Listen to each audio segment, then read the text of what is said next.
All right, everybody, welcome this weekend. Welcome back to the Warrior Mindset and Motivation Podcast. I'm your host, Sergeant First Class Retired Eric Castillo, and I'm also a life coach at Zimi Wellness Center and Indigenous Sovereignty. And this here, I'm going to call it the weekend edition because I typically do it on Thursdays. And, if someone can't typically meet a Thursday because they got busy schedule, busy lives, I understand. So I meet the flexibility of my guests. So this time, it's the weekend edition. It's Saturday. It's 11 over here on the West Coast, 2 o'clock over there on the East Coast. And I got my guest over here. His name is Dave. He's a Marine veteran. He started his own podcast, but I'm not going to take too much of his thunder away because this is a show for him, about him. And I'm not going to sit here and be on my soapbox because I did that a couple weeks ago and I went on my soapbox about myself. So, Dave, go ahead and let everybody watching and listening a little bit about yourself and give the rundown. All right, perfect. Hey, Eric, once again, man, thanks for letting me be on here, be a guest on your show. You're a phenomenal guest on my show as well. And that episode is going to be coming out here in a couple of weeks. So hopefully people go and listen to that. And about me, let's see here. Did 4 years in the Marine Corps, 05 to 09. And so I joined them.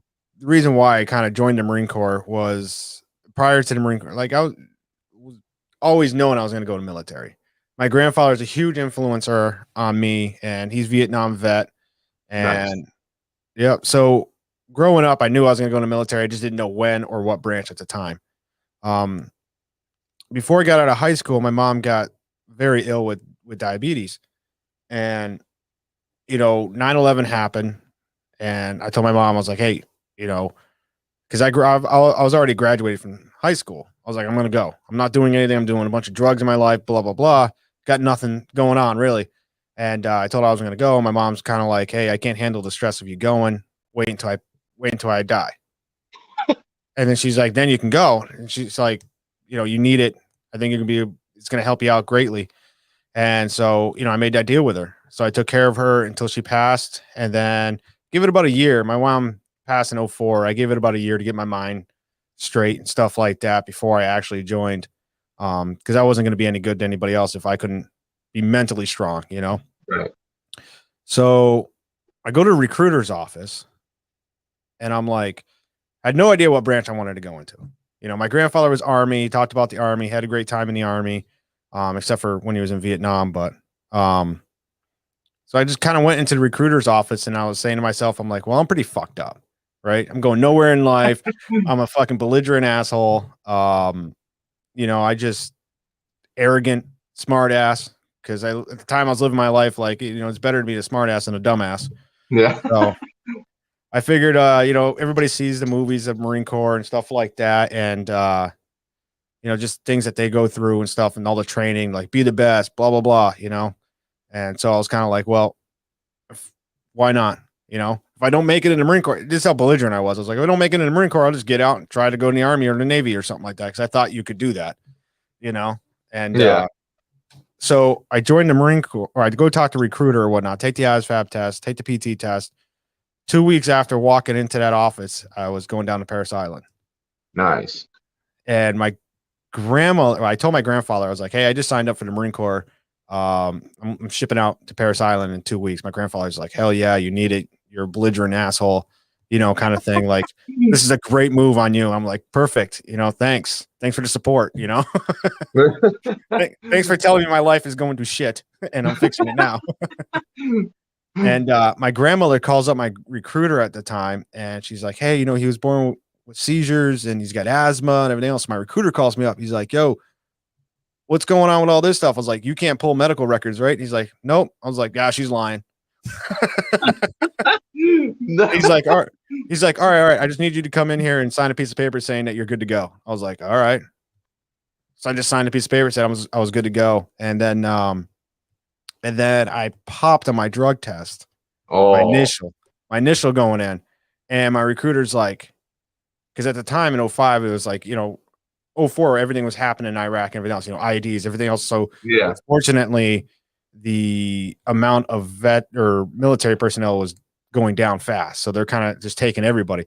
So I pop on it. My recruiter calls me up and he's like, hey, you popped on your drug test. I was like, I told you I was going to pop, And he goes, yeah. He's like, just come down here. I need you to sign this waiver. Pretty much saying that, like, yeah, you quit and, it was a one-time thing and you were just trying it out kind of shit. I was like, all right. Recruiters are shiesty, man. They were back. Yeah. In my area, they are. They don't give a fuck. It was all about numbers.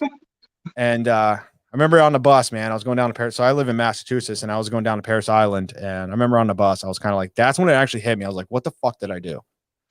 What the hell am I doing here? Like, I've never been out of Mass. Like, I'm about to go on my own, well, I moved out of my parents' house when I was 15. So I've been on my own since. And so I was kind of like, what the fuck? So I get to Paris Island, and I was that dude that shaved his head prior to going to boot camp because, everybody wants to be John Cena. Mm-hmm. So I get down there and I was like, oh, I'm fucked. I'm so fucked. And, yellow footprints, that whole thing of, all that stuff, you get rid of all your stuff. They're giving you your stuff and everything else. And I go to my first platoon and whatnot. And at the time I had on my arm, I had a tattoo of the Playboy bunny. Oh, geez. Yeah. So once again, like, what the fuck did I do? Kind of thing. So I was called Hugh Hefner all the way through boot camp. Right when you said that, I was like, oh man. It's like I already knew before you even said, I was like, oh no. Yeah. Yeah, it's over. It's over. But I had a great sense of humor going in there. And my kill hat asked me one time, he's like, recruit, why'd you join the Marine Corps? And I was just into boot camp. So like I haven't fixed the whole smart ass of me yet and holding my tongue in. And I just flat out told him, I was like, sir, this recruit joined the Marine Corps because they were the only recruiters in the building at the time. Oh no. Yeah. Yeah. So like boot camp was kind of hell. It wasn't fun for me at all. And I ended up getting shin splints. And so I had to go to like PCP. So I actually go to boot camp in April and I didn't actually get my EJ and get out of boot camp until November. So I tell people I'd done 2 tours in boot camp. So I was there an extra 3 months. What? Oh, wow. Yeah. So I get done with boot camp and I went in as motor T because I was just signing papers. I didn't give a fuck. I was like, yeah, Marine Corps is Marine Corps. Everybody's badass. And no matter what you do, you're a rifleman. So I get motor T. So I get out of boot camp. I go to MCT and MCT was kind of like, you're a Marine, but you're still not yet. It's Marine combat training. And that's where they teach you how to do a little bit of like land nav, stuff like all that good stuff. But you're still very restricted and stuff like that. So I get through MCT and then they're like, okay, now you're going to, since you're motor T, you're going to go to Fort Leonard Wood. So Fort Lawson in the Woods for your training. I was like, great. So I go out there and that place was fucking shit. It was boring as hell. The strip clubs, like all the girls were pregnant. I'm like, what is this? So you have that idea, like you're going into Marine Corps, you're going to get this uniform. You're going to be one sexy motherfucker. All the women are going to be flocking to you. Now you're in Fort Leonard Wood, Missouri, and the strip clubs suck and everything horrible. It's all horrible. So I remember getting my orders for my first duty station, 2 years, Okinawa, Japan. Nice. Not really. Not at the time. I was like, Okinawa, Japan. I was like, fuck, dude, I've never been out of Mass. Now I'm going to go to another fucking country. I don't know how to speak their language, and I'm like, I'm not into Asians. So I can imagine, like, you never left your state, and then you're going to a different state for for boot camp. Then you go to somewhere else to train, and then now you're leaving the country. You're probably like, what the hell is happening? Yeah. So there's a lot to take in, and I'm like, fuck. So, and they tell me like, yeah, my flight from, I think it was out of San Francisco at the time, was like a 36-hour flight to go to Okinawa, Japan because of the time. But they didn't tell me it's because of the whole fucking, at some point you get like a day and a half ahead in Japan than you do. So nobody tells me that. So I'm like, fuck, dude, I got a 36-hour flight. So I load up my sea bag or whatever with like Slim Jims. Because before I went into the Marine Corps, I was doing ecstasy and I used to put them in my mouth so I didn't grind my teeth so much. So I was still addicted to Slim Jims.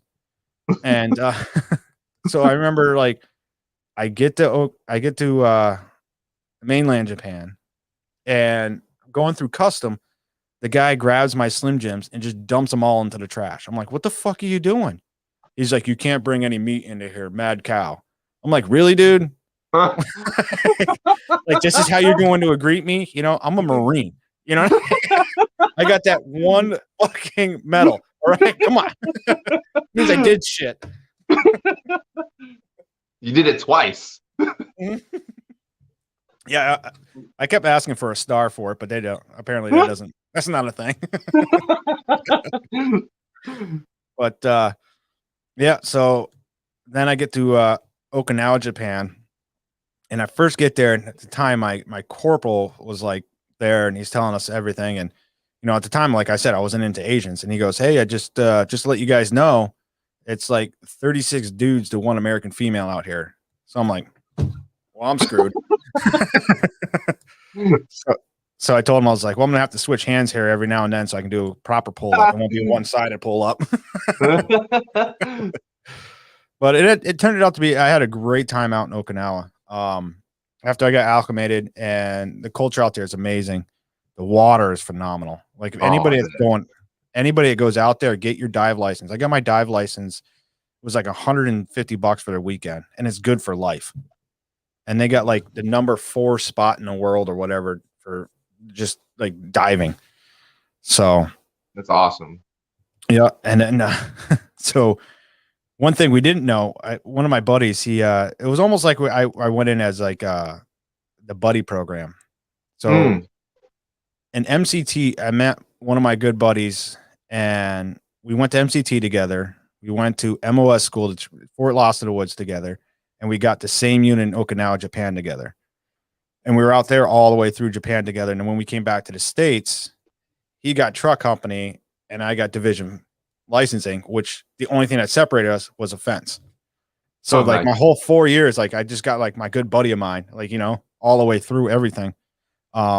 We finally get to go off base. So when you first get there, you're not allowed to go off base and everything else until you get all the rules and regs and stuff like that. We finally get to go off base and like, hey, you got to be back on base by midnight. Like, okay, good to go. So we were at Camp Hansen, and when you go out the gate, Camp Hansen, you look down the street, all the way at the end of the street is this big lit up bar club deal. So we're like, yeah, let's go there, you know? And so we go there upstairs, it's pool table, bars, nothing really going on. And then they're like, you know, there's a dance floor downstairs. We're like, well, okay, we're going to go down there. So we go down like this alleyway of stairs to get into the basement of this place. And it's like talking to the mafia. The door, like it's barely lit in that room that you're standing in. And it's like big metal doors there. So we're banging on the door, and this like little fucking thing opens up on the side of the wall. And she's like, how many beers? And I'm like, I don't know if I want to go in there. Like, you have to buy beers before you come in. I'm like, oh God. So me and my buddy look at each other and like, we're about to die, but hey, it's going to be fun. So we buy a beer, and then they open the door for us, and we go in, we sit down and get the beer, which we paid like $7 for a Bud. And I was like, this is fucking ridiculous. Whoa. And then I was like, well, what else do you have that's not $7? And I find out that at the time, vodka and Red Bull was like $3.50. Oh no. What? So that's backwards. Yeah. Well, I guess apparently it's because Budweiser's imported over there. Oh. And they have to pay all the shipping fees and all that craziness. That's why. So got it. And the Japanese beer is fucking horrible. So and she's like, go have a seat at the table. We sit down, and there's like 6 or 7 Filipinos come sit next to us. So now me and my buddy are like, yeah, Marine Corps is where it's at, you know? And the girl kept coming over, and she's like, you want to buy them a drink? We're like, hell yeah. Look at us. We need to buy them a drink. You know what I mean? So we're buying them drinks, and they're coming out with little shots or whatever. And me and my buddy are like, yeah. You know, the girls start talking about like, oh, you know, I've never met anybody so nice as you guys. You guys are awesome. You know, all this stuff, you know, really gloating us awesome. You know, we have to get back on base by midnight. So we're like, okay. And they're like, oh, come back tomorrow night. We're like, yeah, definitely. So we're flying high, you know. The next day, you know, my corporal comes up to me and he's like, you guys have fun last night? We're like, yeah, we went to this one bar, dude. Like fucking Marine Corps is where it's at, dude. And we're fucking chicks around us. And he's like, yeah, all those girls are buying me drinkies. We're like, what the hell's a buy me drinky? And he goes, did you have to keep buying them drinks for them to sit there? I was like, yeah. And they're like, yeah, that drink you're buying is apple juice. and you're paying like $4 or $5 every time you do it or whatever. And he's like, they're literally, the Filipinos are actually literally here on contract, 6 months contracts to do that, to make the bar money. And then after 6 months, they go back to their, the Philippines, and then like their sister or their cousin comes over for 6 months. They just keep rotating them out. And I was like, that's kind of fucked up. Yeah, man. But then he goes, yeah, but when they go back to the Philippines, they go back to the Philippines with like $1,000 American dollars. I'm like, that's a lot. Yeah. And then that's when he's like, dude, that's a lot. You can live a whole year off $1,000, So I was like, oh, okay. So Japan was a lot of booze. I drank a lot out there. But I had fun. Yeah, well, that's cool. When how was like as you finished up your time there in Japan and going through all the basic training and stuff, making this shift now to come back, like how was your the transition? Because I know going from overseas back to a stateside, I know that can be pretty trivial and it can actually be kind of stressful. I know for me it just, let alone moving, when I went from the States to Germany and then from Germany to Hawaii and then from Hawaii to the States, it's just stressful. You got so much stuff, you got packaging and stuff, and then but for you going from Japan back to the States after 4 years, it's a culture change, because a lot happens in 4 years in one place. So walk us through how that transition went for you. Was it hard? Was it not hard? Like my transition sucked. It was very hard going into civilian life for me. And we talked about that on your podcast, on the struggle I had, and for about a year and a half, it was just not okay. So for you, how was that for you? Yeah. So I'll start off like this. So when I was in Okinawa, Japan, I ended up going to South Korea for a little bit. And when I was in South Korea, everything out there is almost bootlegged. And they got like football jerseys, basketball jerseys, Gucci bags, and everything else for like $20, like real shit, And so I bought a bunch of jerseys while I was in South Korea, and I had them all in my barracks room, and had them on the wall and everything else. And the night before I left Okinawa to go back so I went back to Camp Lejeune for division licensing. I got fucking military grade drunk. Oh, and wow. Me and my buddy were really shit faced. And I remember I forgot all my jerseys on the fucking wall and shit like that. I was so fucking pissed. Like, I didn't care about like coming back to the States. I was like, whatever, I'm in the Marine Corps. I don't have a choice. I'm going to this news station. I'm back in America. We'll see what happens when I get there. And I had division licensing. So everybody's like, dude, that's fucking cake. Like, that's almost like the best thing you can have on Camp Lejeune. So I was like, all right, good to go. And I remember being in the airport, hungover, and I wake up to them calling my name on the intercom. Like, cause I'm sitting there. They're like, last call again. Like, we can't hold this plane any longer. And I wake up and like everybody around me is gone. I'm the only dude sitting there. So I'm like, fuck, I gotta get on the fucking plane. And so I tell the stewardess lady, whatever they're called, before you get on the plane, I was like, why didn't you just come over and wake me up? Obviously, I'm the guy you're looking for. I'm the only one here passed out, drooling on myself. Just fucking wake me up. But they're like, oh, we didn't want to wake you up. I'm like, I don't want to miss my fucking flight. Yeah. So I made it back to the States, and then I went down to Lejeune before I was supposed to be there. Me and my buddy there that we got stuck with each other the whole time we were in. I mean, he's still in now. He's a gunny now. I got out, but we got like this cabin thing on Camp Lejeune. You can rent the cabins down there for pretty cheap. So we got a cabin. We were there for a little bit before we actually had to go to our command. Mm-hmm. And then, like I said, he went to truck company, which is at the time the most deployed unit in the Marine Corps. So I was like, well, you're going to fucking go eventually. Yeah. And I was like, I'm pretty fucking cake over here where I'm at. And then when I was at Division 4 licensing, a little time, probably about a year into that, I ended up getting a secondary MOS of marksmanship coach. And then cool. I spent like the last year of my Marine Corps life on the range. Nice. just shooting, telling people, showing Marines how to shoot their firearms and shit. So I had it pretty easy, kind of, you know. So it wasn't that big of a deal. I wanted to be back in the States. You know, to this day, I still want to go back to Okinawa for a couple weeks, but I wanted to be back in the States. So when they finally, my 2 years was up, I was like, yeah, I'm not extending out here. I'm going back to the fucking States. It wasn't that big for me. It wasn't that hard. But I did get divorced when I was in Japan, Okinawa, Japan. That was my first divorce. Oh, wow.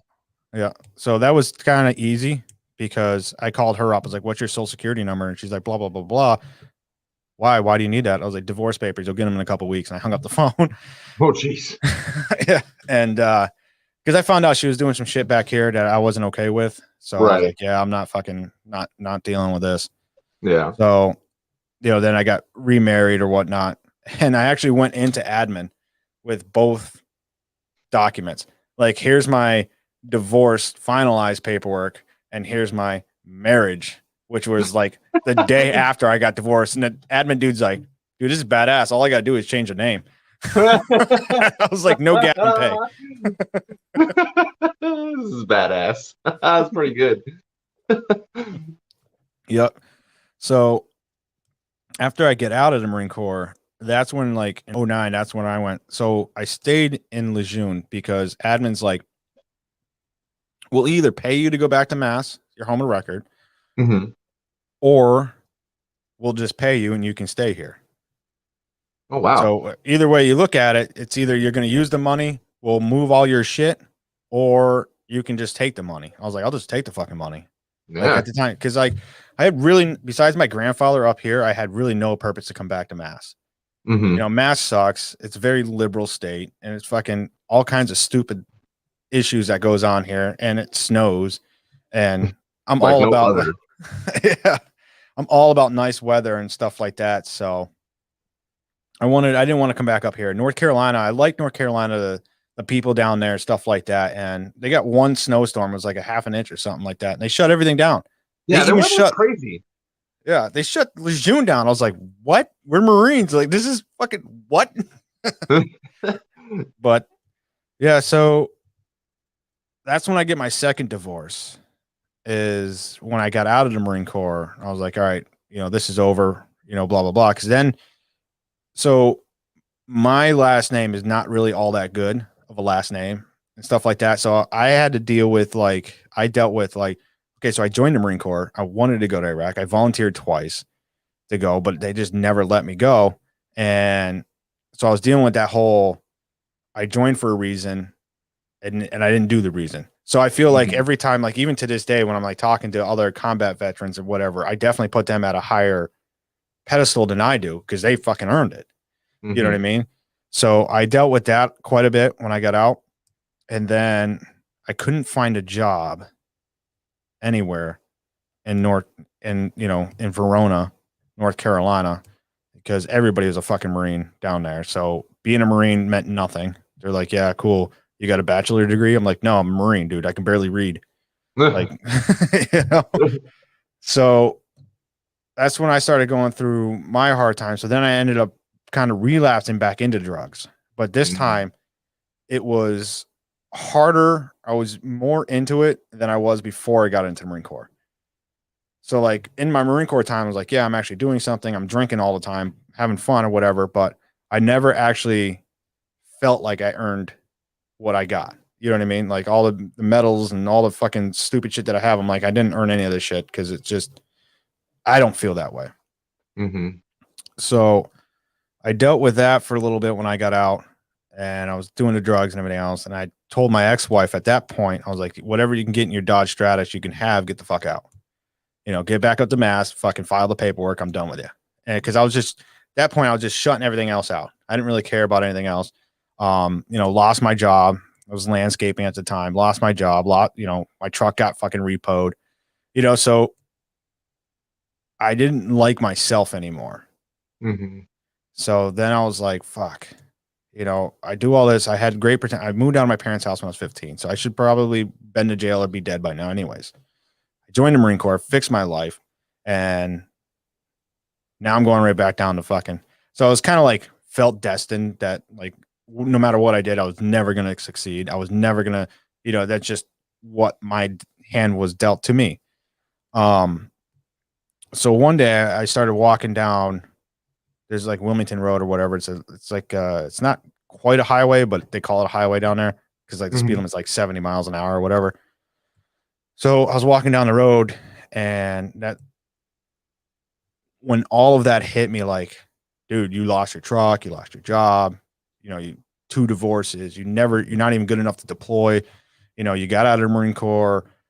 All of this shit just started fucking hitting me. Like, you can't find a job, nobody gives a shit, that kind of thing. So I was walking down the street, and I was seriously contemplating. I was like, one or two things going to happen today. Either I'm going to jump in front of a truck, or I'm just going to hitchhike and I'm going to go out west, and I'm just going to be homeless the rest of my life because I don't have to worry about winter or anything like that out west. So I can just live on the fucking street.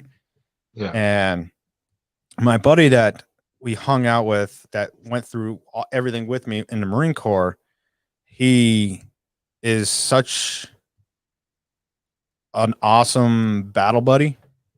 He actually knew my grandfather up here in Mass because we went on leave and stuff like that. I brought him up here. He knew my grandfather. He had my grandfather's contact and stuff like that, and called my grandfather and said, "Hey, listen, Dave's in a fucking real bad spot. He's literally going down the fucking road right now. He's like, I'm trying to fucking find this dude. And, he's in a bad spot." And he tells my grandfather everything. Like, he just lost his job, marriage, everything.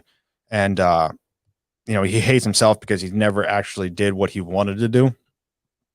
So my grandfather said, all right, call the sheriff's department. Sheriff fucking picked me up, and I went into like a suicide ward for about a week, and I got out of there because it was at that moment that I told myself, I said, listen, right now, I feel like everything I've done doesn't mean shit.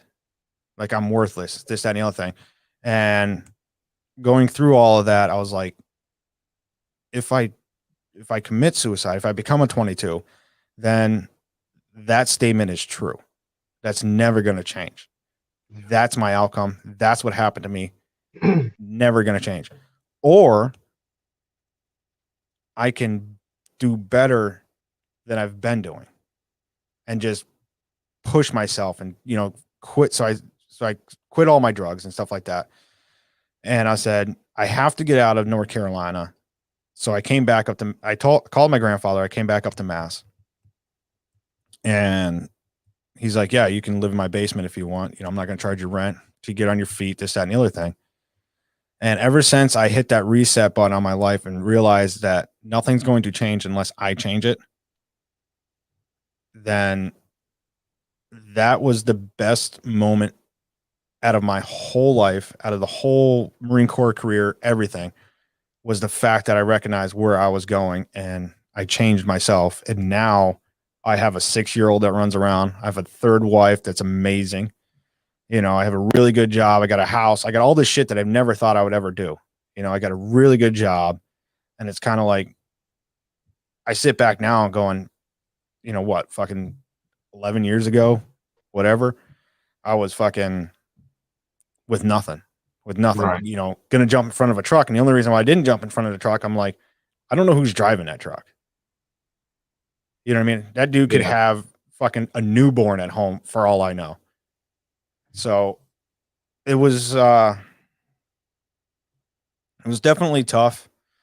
I'm definitely glad I pulled through it all. So that's why I created my podcast, American Vet Podcast, is to let people know that once you get rid of the stigma of talking about it, and you're open with yourself, and you start being open with other people, even the people that, the naysayers or whatever, like, oh, you're just looking for attention, this, that, and the other thing. If you stop with that answer, you're never going to get better.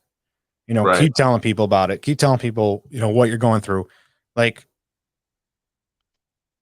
I don't have PTSD. I don't have TBI. I don't have any of that because I've never deployed. Not saying that you have to deploy to get it, but I never had a crazy experience in my life to give it to me.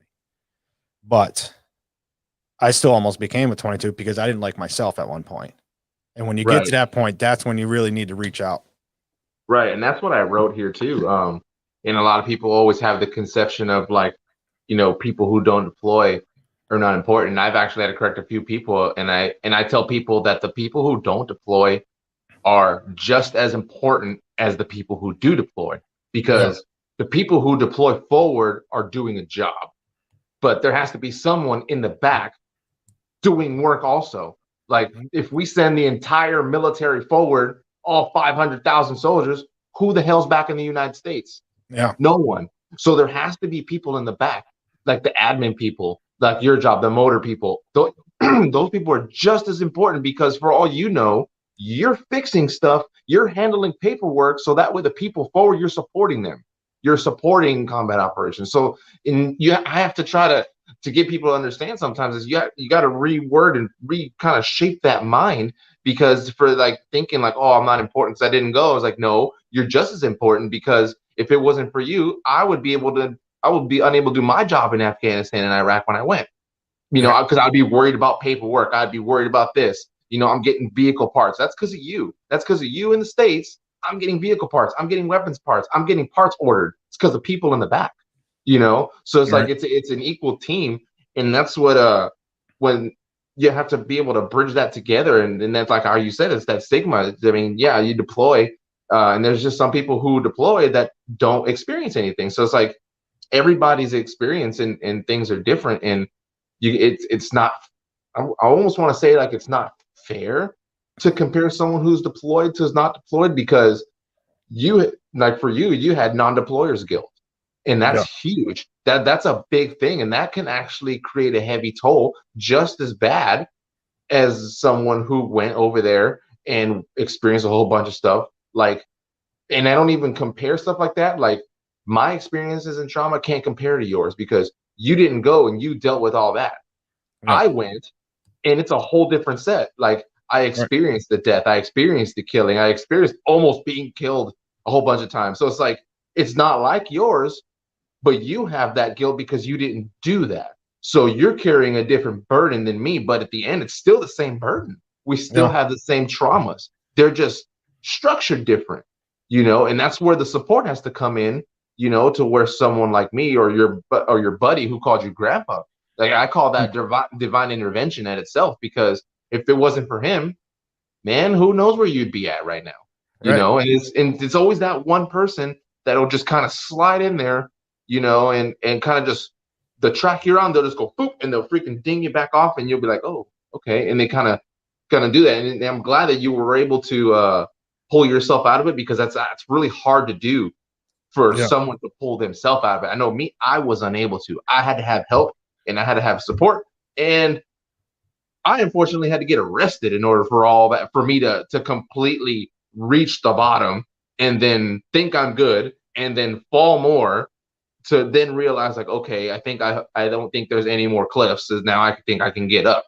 but I had to have help to do that. Yes, I did it myself, but I had a strong support network helping me. And for you to be able to do it on your own, I commend you in itself, because that is a very difficult task, because even during my climb back up, there was a couple times I just wanted to let go and fall again, because it was hard, so you having that discipline, just that drive to do it is even more inspiring for anyone listening, saying, look, even if you don't have the help, it's possible, because this guy right here, this Marine, he did it. He did it on his own. So don't think you can do it on your own, because you can. It's just very hard. But if you have a strong support network, like support people who support you and things like that, don't tune them out and be like, I can do it by myself. No, use them if you have them, because then you'll just get out of that spot much quicker. Yeah, absolutely. And it all started with, like I said, my buddy that went through everything, my battle buddy, I call him, but if he didn't man up and call my grandfather, that's what really got everything going. So it's, I just want to make a point out there, like, everybody out there, if you know somebody that's going through some shit and you even think about it, either call them up directly and talk to them directly, or get them the help that they need, because a lot of times, like you said, like, yes, I did pull myself out of it, but if he never called my grandfather, I would have never been able to been given that opportunity to pull myself out. Exactly. And that's that hand that extends. There's always that one hand. Yep. Anyone can do it by themselves, but there's always that one hand that comes out and is like, hey, here, grab Yep. my hand. And you have to put your ego aside and Yeah. leave it at the door and be like, you know what? All right, I need some help. And it's a hard thing to do. You know what I mean? It's really, really hard to do that. And once you do though, and you learn to keep your ego in check because you know, like, you need the help, things happen. It's a lot, things will start to move in a good direction. And I think that's what the main key what we're talking about here today. And then Yep. it's we're in this battle together. And just because, like I said earlier, if you deploy, okay, good, you got your own rucksack of crap. If you didn't deploy and you took it as heavy as Dave did, that's a whole different bag of crap. Like, I can't even pretend to act like I know what that means, because then that would just make me ignorant, or be like, oh, my stuff's worse than yours. No, I don't know that. I can't compare mine to yours because I don't know what that feels like. Right. I can't go to someone, hang out with vets and be like, oh, who didn't deploy? Okay, you're a piece of crap. You suck. I don't know their reasons for not deploying. Maybe one of them got asthma. Maybe one of them has like a heart murmur, or maybe one of them's getting medically deployed or medically retired. I don't know. So it would be unfair to do that. So I just give everybody the fair shot. Now, unless they straight dodged the deployment, like just didn't go, and like found a reason, then then you just stop. Like you go over there, like, and I still won't even be mean. I'll just be like, just go somewhere else. Like, Go somewhere else. Yep. But no, go ahead. Oh no, I was just gonna say, like, it's tough not fulfilling your personal obligations to what you want to do. And yeah, it's hard, but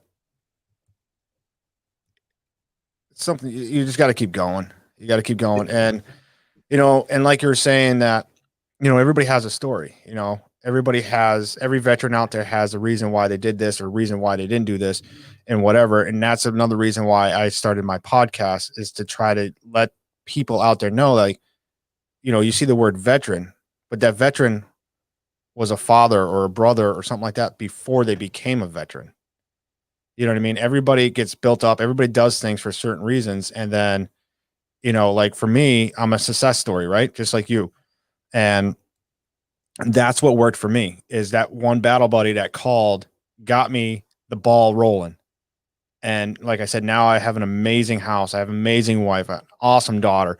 I don't have anything to complain about anymore. I like me now. I don't hate myself anymore. Right. And it started with him. And that's what worked for me. And what worked for me doesn't work for everybody. Right. Like for you, you ended up having to go to jail and this, that, and the other thing, but we got to get rid of the stigma, and we have to let people know that you're a veteran. What you did or didn't do doesn't really matter if you're dealing with yourself inside. Right. That's a really good point, man, because I know for a while I was unable to look at myself in the mirror, and I know for veterans, both men and women, because women have their own. That's a whole different set of crazy. That's a whole different set of stuff that they deal with. I've had a couple female veterans come on here, and that's a whole different bag of stuff that I can't speak on, because I'm not a woman. I can't be like, oh yeah, I was a woman in the Army. No, I wasn't. So that's a whole different mental struggle of things. But like, the hardest part is looking at yourself in the mirror and being able to look at yourself and actually not even like yourself, love yourself. Because you can like yourself and you can be like, oh yeah, I'm cool, okay. But to actually sit there and be like, you know what, I love what I look like. I don't have to change anything. Or if you're a woman, I don't have to put 10 pounds of makeup on my face to change my entire face, because I love who I am. Right. And that I think that is, once that bridge happens, and once that connection happens with yourself, then amazing other things start to happen. Other things start to take shape and form where you'll start pushing in a direction because you know the universe is saying, hey, you're going this way. You love yourself now, here, go. Yeah. And then it'll start putting things in your way and putting things in your path, both good and bad, because it's going to test you, because everything that if you have so much good, you're not going to learn anything because you have to go through bad shit in order to learn. Yeah. Like it has to be checks and balances. So like if it's too good, I'm not saying expect something bad to happen, but just know something will, because you're going to be tested. And maybe there's something you need to learn because you're riding a high horse, and sometimes you got to, sometimes that horse has got to buck a little bit in order to be like, whoa, okay, hold on, something I got to learn here, so, and that's the wave you have to ride, is taking the good and the bad. And once you're able to do that and actually appreciate yourself for what you've done, both deploying, not deploying, like for you, like you did the whole marksman thing. I wanted to do that in the Army. I was a damn good marksman, but because my job was field artillery, they would not let me go to sniper school because it was only for infantry type jobs. So they would not let me go to sniper school at all. And I wanted to go. My unit tried to get me to go in Germany. Didn't happen. So like for a while, that was still kind of like, dang, it's like I wanted to do that, Right. So, but you got to do that. So see, I get to share that with you. And it's like, dang, you know what? That's kind of cool. You got to do that. That's pretty legit. And then I just like hearing the stories because that's something I wanted to do. And I can't go back and change that. But now this is where the fork in the road happens. And I'm just going to use that as an example. So now there's a fork here. I go, I can either be depressed, pissed off because I didn't go to sniper school because I chose field artillery, or I can be like, you know what? It's okay. I didn't go to sniper school, but I'm a damn good shot. I know it. My unit knows it. But I did all this other crap because I didn't go to sniper school. Now, if I would have went to sniper school, would I have learned all the other stuff that I learned when I was deployed? Would I have even deployed again? Would I have got any of the experience that I got? So it's like, you got to be able to you got to look at the bigger picture for things. So if something didn't happen, it didn't happen for a reason. You weren't supposed to do this. Maybe for you weren't supposed to deploy. For whatever reason, you weren't supposed to deploy. Well, and that's just the way I see it. Like I know inside for me, I feel like I have one more deployment left, but that's not going to happen. And for a while that ate me up. And then just recently over the past year, I was okay with that. I'm all right with that now, because for whatever reason, I'm not supposed to go over there because I may not make it back. And Lord knows if you put my stuff on paper, I probably shouldn't have been back the second or third time. Like, so it's funny you say that. So, that's the guilt that I lived with, that I never deployed, right? It got me up to the point where I almost became a 22, and now I'm on the better side of it. So now I look at it like this. Like, yeah, it sucks that I didn't deploy. I still live with that a little bit, but listen, I didn't deploy when I was in before 09. 09 is when I went down, the bad road. If I had deployed, obviously I wasn't mentally strong enough to handle myself. You know what I mean? So I would have went out there. I would have got myself hurt. I would have got somebody else hurt, So now that I went down the bad road and, almost became a 22 and I pulled myself out of it. Now I'm like, I'm ready for a deployment.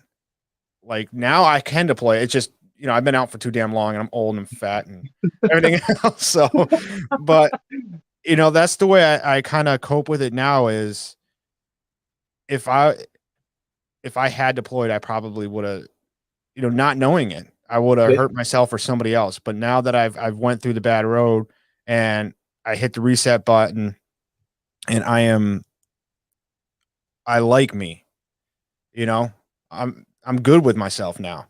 And so, I mean, I think that's the reason why I didn't get to deploy. Right. And the fact that you're able to come to terms with that now is perfect, because it shows a successful transition, and there's no timeline on the transition. Like mine is well, we're at 18, 21, 2.5 years in the going, and I don't consider it successful yet. It's not successful because I'm not where I want to be yet, because I'm still going after it. And one thing that like, and I switched this to a motivation thing now. Is like once you're successful, what's next? You Yeah. become comfortable, you become complacent, and like how they tell you when you deploy, complacency kills. Yep. So I don't ever want to be 100% successful. I want to be 99% successful because there's that 1% that I still need to go get. Yep. I'm never going to get it because if I do, then what? What do I have to learn? I have nothing to learn. I have nothing to gain. I have nothing to grow. So I'm going to chase that 1% all the way till my last breath because that means I'm going to keep learning. I'm going to keep growing. I'm going to keep inspiring, and I'm going to have shortfalls. And as you will, we'll get knocked down. We'll get punched in the mouth. We'll get blindsided, and it's just getting right back up. And it's like, okay, kind of checking the chin, like, all right, you got me, cool, got you. Let me knock that 99% knocks back down to about 80%. It's like, all right, hold on, let me check my chin. Can I get some ice real quick? Just to kind of recollect thoughts and then go back after it. And as we're coming close on the time here, I just wanted to have people or you see if you can leave a closing statement for the best listening, especially with your story here. What's one message you can tell them, dude, that if they want to take anything from this podcast today, especially if they made it all the way to the end, what's one thing you want to tell them? So I'll say this. If you don't heal what hurt you, you'll bleed on those who didn't cut you. Nice. I'm writing that down. Yeah. And that's true everywhere. If you don't fix yourself, you're going to bleed on everybody that's around you. You're going to, significant others, your family members, your friends, everybody. And, going into military nowadays is completely different than, when I went in 2005. But at the end of the day, you need to fight your battles before you go fight the battle for the country. You know what I mean? Fight your own battles. Like we've been talking about here, be good with yourself because you're not going to be good with anything else out there. And everybody's dealt different hands, like we said too. And communication is key for everything. Yes, talk to everybody, get your story out there, get it off your chest. Podcasting, I love my podcast because I talk to all kinds of different vets. I meet people from everywhere. I get different stories all the time. And it's amazing on finding out who they were before they got in, what they did, what their struggles were, how they fixed them, how they got through it is amazing. It's phenomenal. And that right there, every episode that I push out there to everybody, I'm hoping my idea for my podcast, I'm not going to be rich off my podcast. I'm not going to live, a crazy life in my podcast because I've already made it known. Everything that I get from my podcast, the Patreons, the store, everything, all of it goes to Mission 22. I don't take a single dime from my podcast. Because that's not what my podcast is about. It's about to get that one episode to that one veteran that needed to hear it at that moment to realize you hit that reset button and you will have the best life you never knew afterwards. Dude, so, that's awesome, man. The reset button. I like that. That's pretty good. I wrote that down too. And as you see people, as Dave was sharing his story, it's vulnerability. Yep. And you have to do that. And sometimes you just got to rip the Band-Aid off and the scar and the scab goes with it. And yeah, it's going to bleed and yeah, it's going to hurt. I'm not going to lie to you. It's going to. Yeah. And there will be naysayers. There will be people that say you're faking. And that's just the way it works. It's the yin and the yang. But the more you talk about it, the more you're vulnerable and the more you're just, and I'm not saying go out of your way to make it some big speech or TED talk or nothing like that, because if you're not there, but even if it's just writing it down on a paper or in a journal or going on a Facebook Live and just talking, once you get it initially, and that's the hardest part, is the first time you want to talk about it. That's the hardest part. Yep. And you don't have to put it all out there at once. You put what you're comfortable. Like I still got a couple of things locked up in my closet I'm not ready to talk about yet. And Right. it's because I'm not there yet. Right. I'm not there at that point to bring that stuff up. But I talk with my fiance about it. She knows all the stuff. I'm just not on a public forum there yet. And that's Right. okay. Yep. And I may never be, but I've shared a lot. And like how you've been extremely vulnerable. And that's what it's about, man, because someone could have gone through the same thing as you, because they are out there. There are the non-deployers out there who haven't gone, who are feeling not your exact thing, but they can empathize with you because they be like, dang, you know what? I feel the same way. I felt the same way. What the hell? This is crazy. You just like indirectly connected yourself with somebody because they heard your story. Yeah. So when you share your story, you're connecting with somebody, you know, and they may not write, they may not send you a message or nothing like that, and they don't have to, but Right. you connected with them. They heard it and they go, because I've done that. I've listened to people and I go, damn, I didn't write no comment. I didn't hit a little freaking likey button thing or the emojis, the yellow face people. I didn't do any of that stuff. I was just like, damn, that one hit pretty deep. Okay, I'm gonna keep going, and that's all right. They made a connect. I made a connection with them, and that sometimes that's all you need. And it's like how you said, at that one moment, that last thing or that one thing, they heard it and it clicked them and it switched their path. And that's all that's what I try to do. That's what you try to do. I've heard some of your guys, some of your things, and phenomenal people. Like we've met some phenomenal people, and I've actually gotten a few phone numbers of people that now I keep in my phone that I would not expect to have. Right. And it's just I check on them now, and they do the same. And it's just you build relationships like that, and I think those are cherishable with you. And like when I did mine, actually, he's watching now. Tim, I call him the doctor because he's got like the psychology degree and all this other stuff and clinicals. And he actually said here, and I'll share his comment here. He wants to follow up with us, and Perfect. yeah. So Tim, you can go to AmericanVetPodcast.com, right? And yeah, and you can do that, and you can talk to Dave, and we'll set up another time again so that way we can I can get him back on here because that's going to be interesting because he's a veteran also, so he's going to provide like the clinical perspective and like the actual like psychology perspective of things and being an actual practitioner and stuff. So that's kind of cool, So now you get both sides of the fence here. It's like, okay, yeah, this, and he deployed too. I think he was a Marine also.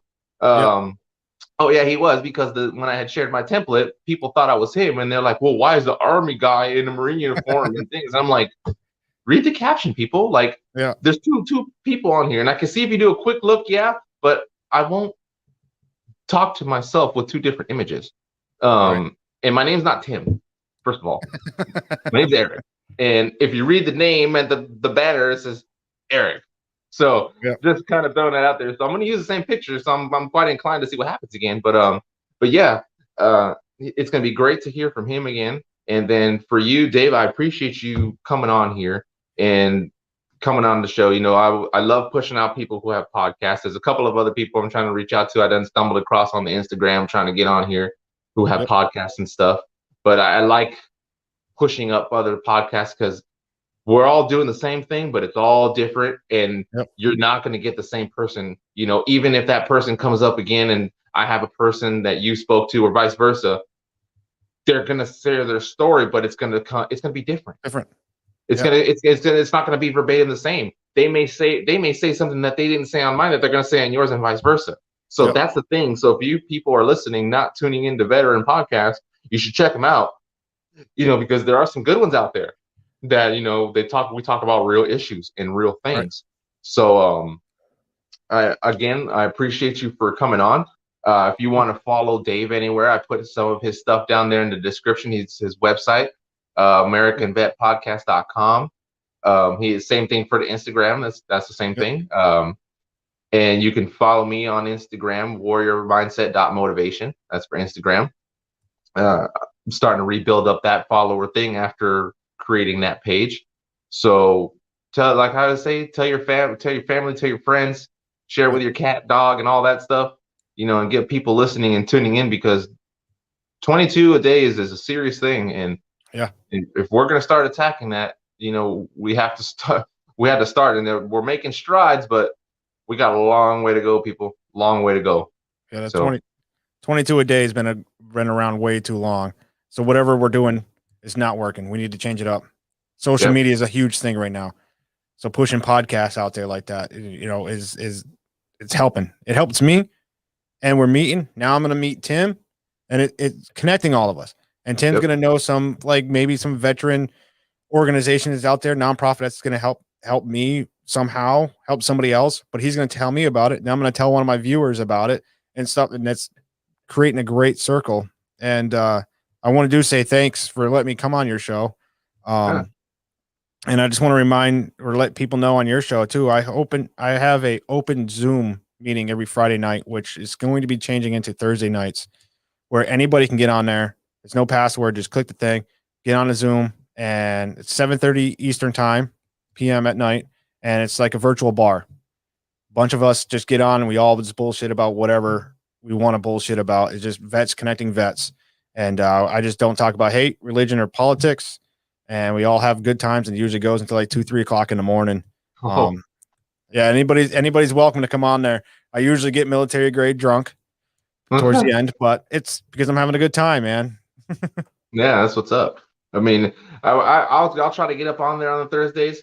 I don't drink, so I'll drink my Zoa energy drink or my water, and I can watch you guys, and I'll be that what was it? There's no driving, so I can be your IDD, your internet designated driver. There we go. There you go. Yep. So I'll be an IDD on that one. So and the links on my website. The link is on there for that, and also on my Facebook, Instagram, and everything else at American Vet Podcast. Sweet. So there you go, people. You want veterans, you want happy hour, go in there. You can go get happy houred on Thursday and see what's going on, relive some old times, share some stories. It'd be a good time. I appreciate everybody for watching on this weekend edition of the WM2 podcast. It's not typical, so those who were able to tune in, thank you, because I know it's not the typical day, and there are some other days that'll be off, and those are special editions because they're not Thursdays. So this one's weekend edition, and then we'll see you on any other day. So again, thank you for watching, thank you for listening, and I hope everyone has a good weekend. And since I ain't done this in a while, a quick little safety brief. If you're gonna drink, don't drive. If you're gonna drive, don't drink. Don't beat your spouse. Don't beat your cat. Don't beat your dog. If you gotta think twice about it, don't do it. No glove, no love. Don't be a dick. Else? Yeah, don't be a dick. If you're going to go swimming, make sure you have safety devices so that way you don't drown. If you have alcohol, don't do anything that involves any type of heavy machinery or swimming or driving or anything. Just don't mix it. If you're gonna drink, be in a spot, hide your keys, and enjoy yourself. And have a good weekend. And if you need assistance, call your battle buddy, because there's always one you can call. And we will see you guys. I was going to say Monday. I got a flashback for a second because I felt like a platoon sergeant for a second. But you will see yourself the next morning, hopefully, and your family and friends, and you'll go to work, and then you'll tune into my podcast on Thursday. I hope everyone has a good weekend. Stay safe. And that's about it. That's all I got. Cool. All right. Take it easy, guys.